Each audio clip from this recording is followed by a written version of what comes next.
He could still be haunting there. Probably still be there, his little spirit as well. Tell us, Elmira, about the man, Edgar Allan Poe, that you knew. Oh, Edgar and I were very dear friends. In fact, we had an understanding before he went to the University of Virginia to study languages. His parents lived next door to mine, and my father did not approve of the match. So, unfortunately, Mr. Poe and I were separated at a very young age. But you still have some feelings for him? Possibly? Well, after my dear husband passed away, and I understand that Virginia passed away in 1847, Edgar came back to Richmond. And it was very good to see him, and we reconnected. I won't go too much more into that. You must come to the performance and learn about that. And this is very interesting because we will have characters in character at the performances throughout the weekend. Yes, yes.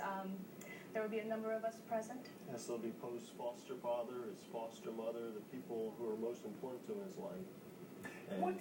Chris, what did Richmond mean to Edgar Allan Poe? Because a lot of places like to lay claim. I mean, he was born in Boston, he died in Baltimore, but why is he considered Richmond's son? Well, he claimed Richmond, so we don't have to claim him. He actually said, I am a Virginian, and I consider myself one because I've lived most of my life in Richmond. And so we have all these haunts here. How did this idea for doing this particular event come up?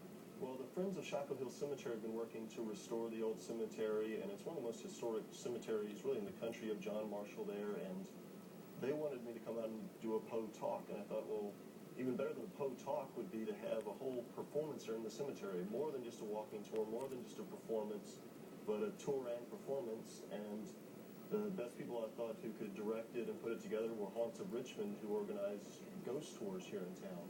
Elmira, while you're there this evening and over the next couple of nights, is this something that you might be able to feel his presence? I certainly think so. I think that those who will venture out to the graveyard these evenings will find themselves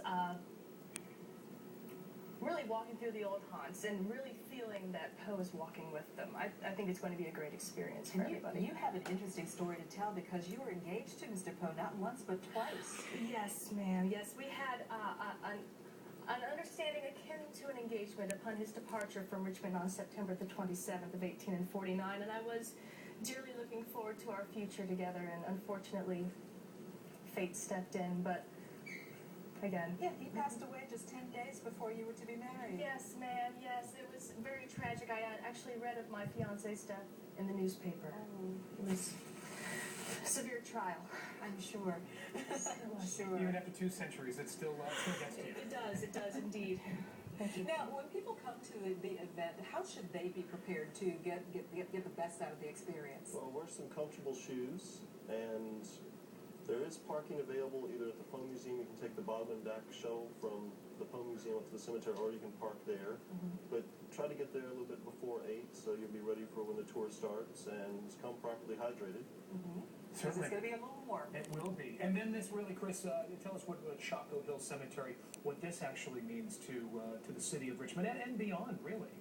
Well, this is a really historic cemetery. We have Revolutionary War heroes like Peter Francisco buried there, the Chief Justice John Marshall there. We have Civil War soldiers. We also have a lot of people from Poe's lifetime, Richmond mayors there. So this is an important cemetery to anybody interested in American history, but it's also a green space in downtown Richmond, a large park-like area, and it's something that people ought to take advantage of. They ought to visit it. And certainly overshadowed somewhat by Hollywood Cemetery. Yes. Well, we often say that Richmond is like living in a history book or being in a living history book, and this opportunity is a chance to do that. Thank you so much for joining us today. Thank you. Milady. And you can witness Edgar Allan Poe's Haunted Homecoming with events starting tonight at 8 o'clock at the Chapel Hill Cemetery at 5th and Hospital Streets in the city. Friday and Saturday evenings performances also begin at 8 p.m. Adult admission is $18 and $15 for children under the age of 14. If you'd like to get more information, we've got it on our website at WTVR.com/VTM. Yeah, sounds like fun. All right, want to get a check of weather over here in the next